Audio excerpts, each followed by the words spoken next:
Morning, afternoon, or evening, depending on when you might be listening to this departmental podcast. My name is Jesse Chelf, and I am your new training chief for the department. I am very glad to be given this opportunity to be your training chief and look forward to this great challenge and eventually meeting each of you. I know this podcast might seem a little weird from our standard training that you've done in the past. However, it is felt by myself and my team that this is the most effective way to disperse information that is time sensitive to the department as a whole. I'm also a chief that likes to explain my reasoning if time allows, rather than just pushing down new SOPs or written directives. Today's podcast, I'll be discussing texting patient information. I do understand that many of you feel that this saves time when transferring patient care to the hospital. And don't get me wrong, I believe your hearts were in the right place. Also, the time saving might be a little true. However, this is a process that we as a department can no longer do. As mentioned before, if time allows, I'm the chief that likes to explain my reasonings behind.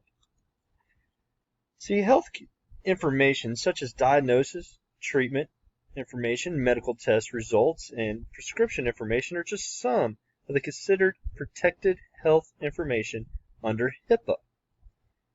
As are national identification numbers and demographic information, such as date of birth, gender, ethnicity, and the list goes on. There are too many ways texting patient information can go wrong and cause a violation of HIPAA.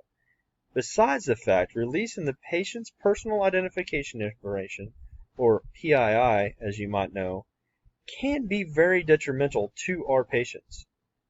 Text messages are not encrypted on standard cell phones, and the message could be easily apprehended by others. We as a department have a standard of care, and along with that standard is privacy. The department does have applications uploaded to each of the ambulance's cell phones that are safe for delivery of patient information. An example of such application is Pulsera. Pulsera is an application that allows the medic to choose an alert to the receiving hospital of vital information in the cases of possible STEMI, strokes, and trauma. The information is encrypted and sent to the receiving hospital and respected specialized teams. I encourage you to utilize this program on the department's phones rather than texting information from your own phone.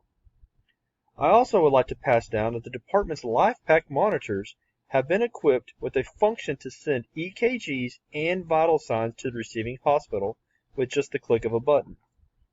Each of your shift training paramedics will be coming by and demonstrating how to access this function. In closing, the Social Media Technology SOP 140.3 has been revised to reflect the use of texting patient information or any PII. I would highly suggest each of you review it.